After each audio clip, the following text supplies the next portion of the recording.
Let's bring in Congressman McCaul. He is the chairman of the Homeland Security Committee. He joins us now from the Pentagon. Mr. Chairman, thank you for your time this morning. As we look back 17 years later now, what are the threats that we face today when you look back at the threats we faced 17 years ago? Well, we can never forget what happened here 17 years ago. I thought the Vice President gave a phenomenal speech in remembrance. But the fact is, I think radical Islamist terror hasn't gone away, but we have really given them a sort of crushing blow to the caliphate in Iraq and Syria. My threat briefings in the Capitol, classified, have gone way down since this new administration has come in. And I think that's good news for America. But we can't forget what happened.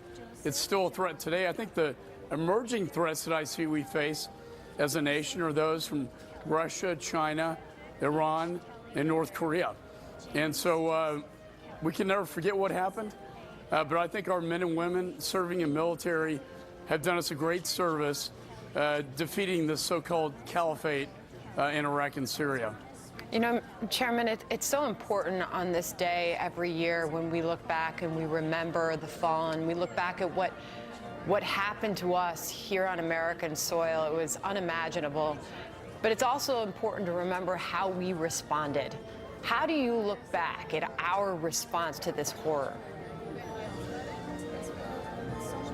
Well, it was triumphant. I think our response at 17 years, remember, a quarter of the American people weren't even born at that time in history. And I think it's important that we remember and reflect on what happened as my children who were born around the time of 9/11, that this is now in the history books for them.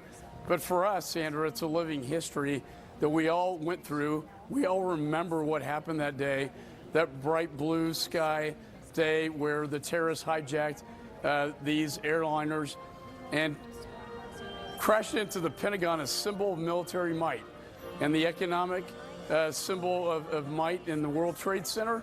And Sandra, the third target was the United States Capitol, the symbol of political might. And thank God they didn't succeed in that one. But I also want to thank our men and women. I was with Rob O'Neill just the other night talking about the killing of Osama bin Laden, really bringing this horrific nightmare to an end. And I want to thank the 5 million plus people who signed up to serve in the military after the tragedy of 9/11. We are waiting remarks by the president shortly there in Shanksville, Pennsylvania, where the ceremony is underway there. You just witnessed the one outside the Pentagon. What do you think is important to hear from President Trump as he steps up here 17 years later? What is important for the country to hear? What message is it important that he puts out for the world to hear?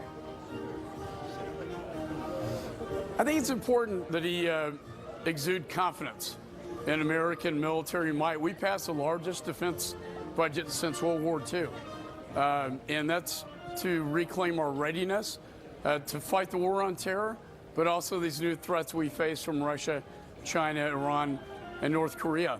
But I think it's important that we never forget those who lost their lives that tragic day, that we remember what happened on 9/11. It's not just for the history books, it's a living history to us. And I think it's important for him to talk about the victories we've had since 9/11 in crushing the caliphate in Iraq and Syria, in killing Osama bin Laden. They are still alive, but they're not doing well. The ISIS is on the run today, and they're on the run in the Euphrates and in northern Africa and the Sahel region in Africa. And I think as long as we exude that military confidence and might, let us hope and pray they'll never hit us on American soil again. Chairman of the Homeland Security Committee, Congressman McCaul is with us. If I could ask you, with so many changes to our security here in the United States, so many changes that took place as a result of 9/11, Mr. Chairman, how are we better able to not only protect ourselves from an attack like this on American soil, but how are we better to respond at this point than we were 17 years ago? Well, I think it's important the American people know that we're far better prepared to prevent a terrorist attack. In fact, we stopped probably 99% of the external operations since 9/11. We have stopped that. My committee, the Committee on Homeland Security, was formed in response to the 9/11 attacks. The Department of Homeland Security was put together in response to 9/11, and we stopped basically bad people and bad things getting into this country, whether it be at the United States border, which I think is so important, and the functions of what ICE does, but also TSA in terms of protecting Americans on aviation, passenger airliners, such as what happened on 9/11. There's a current threat against our aviation sector. They always go back to it. It's a crown jewel for them to bring down an American airliner. But we've been very successful in stopping that.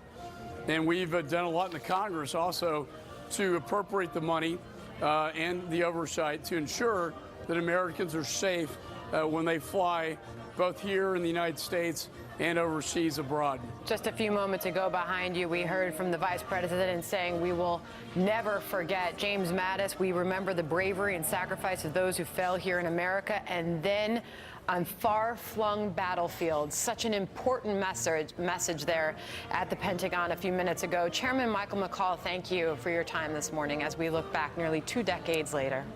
Thank you. Thank you, Sandra. We're going to take you live to Shanksville, Pennsylvania.